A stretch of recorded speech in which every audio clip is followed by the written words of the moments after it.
خود مهدی زننده کرنر دستش رو بالا میبره، دست چپ خودش رو مثل همیشه اعلام آمادگی میکنه. توپ روی دروازه، علی دایی، هاشمی نسب، دین محمدی عجب شوتی میزنه. باز هم مهدی صاحب توپ روی دروازه، واحدی فرصت برای تیم، نمیره توی دروازه. نکونام خود مهداد توپا میگیره، یه سانتر دیگه، علی دایی یه ضربه سر، علی دایی یه ضربه سر که ای کاش توپو به اون زاویه مخالف میزد. این بازیکن دسته های گلی که امروز هاشمی نسب، کریمی، بقیه برای بچه ها به سوی تماشا انداختن. فرصت برای تیم ایران، فرصت برای تیم ایران، پنالتی قفل دروازه عربستان میشکنه یا نه؟ میشکنه توی دروازه،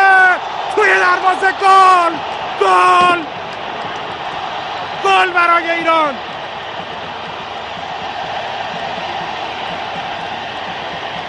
بچه ها رو سر کوله هم دیگه میپرن، ورزشگاه به وجد آمده، هر جا که نگاه کنی پرچم ایران رو ببینی. هاشمی نسب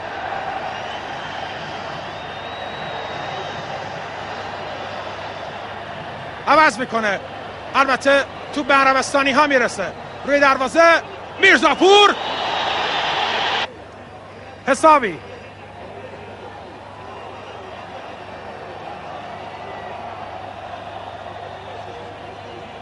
عبید دوساری، سامی الجابر، نکونام آروم میکنن بچه ها بازی رو. هاشمی نسب باید کمی زودتر بزنه توپو برای مهدوی کیا.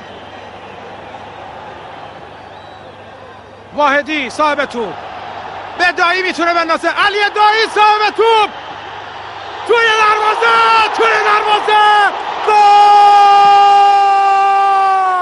گل. نگاه کنید، علی دایی 75 گل در طی 94 مسابقه، مرد دو گله این مسابقه. نکونام باش درگیره، فرصت برای عربستان، فرصت همچنان هست. عمر قمدی یه ضربه به تیر دروازه.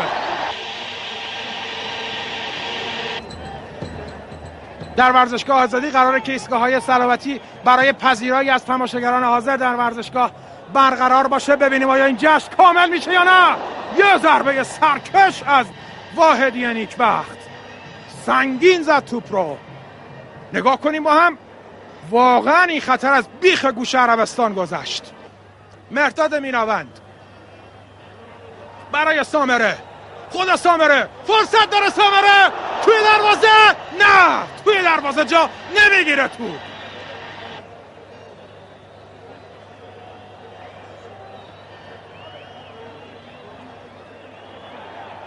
یه فرصت برای عربستان، حالا یه ضربه دیگه، آفرین میرزاپور، یکی دیگه، باز هم رد میشه.